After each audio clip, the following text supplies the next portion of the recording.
Hello बच्चों, तो चलिए इस प्रश्न को पढ़ते हैं। समतलों आर सदिश डॉट दो आई कैप माइनस तीन जे कैप प्लस चार के कैप बराबर एक तथा आर सदिश डॉट माइनस आई कैप प्लस जे कैप बराबर चार के बीच का कोण ज्ञात कीजिए। तो यहाँ पर देखो, दो समतलों के हमारे पास सदिश समीकरण दिए हुए हैं, तो हमें इनके बीच का कोण ज्ञात करना है। तो प्रश्न में आगे बढ़ने से पहले इस प्रश्न से संबंधित जो मुख्य अवधारणा है उसकी हम चर्चा कर लेते हैं। तो देखो, मुख्य अवधारणा, यदि यदि दो सदिशों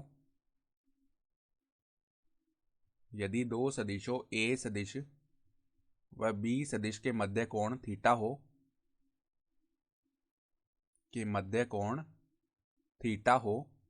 तो कॉस थीटा का मान जो है किसके बराबर आता है?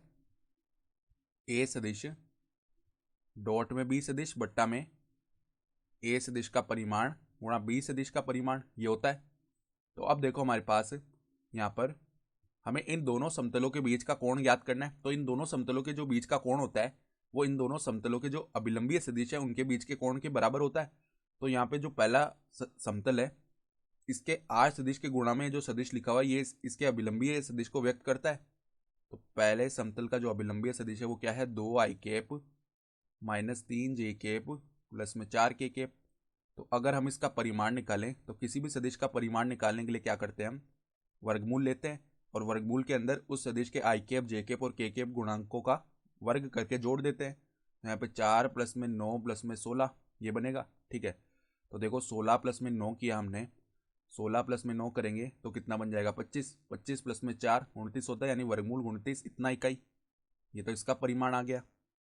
फिर जो दूसरा समतल है उसका जो अभिलंबीय सदिश है वो क्या हो जाएगा? देखो, माइनस आई कैप प्लस में जे कैप। तो इसके अभिलंबीय सदिश का जो परिमाण है वो क्या आएगा? देखो, एक प्लस में एक आ जाएगा, यानी कि वर्गमूल 2 इकाई। अब हम क्या करते हैं? देखो, इन दोनों सदिशों का अदिश गुणन कर लेते हैं। तो अदिश गुणन करने में हम क्या करते हैं? देखो, इन जो दोनों सदिश है इनके आई कैप, जे कैप और के कैप के गुणांक आपस में संगत गुणा हो जाते हैं। यानी दो गुणा हुआ माइनस एक से तो माइनस दो आएगा।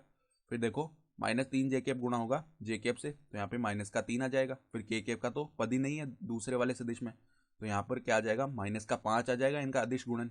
ठीक है, तो अब इन दोनों अभिलंब सदिशों के बीच में जो कोण आएगा वही तो समतलों के बीच का कोण होगा।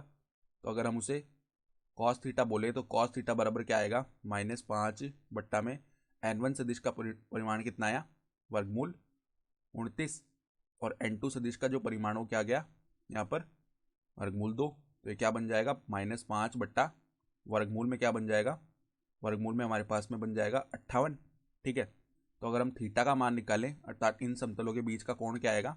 कॉस इनवर्स -5 बट्टा वर्गमूल 58। ठीक है, और यही हमारा क्या हो जाएगा? उत्तर भी हो जाएगा। ठीक है, तो आशा करता हूँ कि आपको ये प्रश्न समझ में आया होगा। धन्यवाद।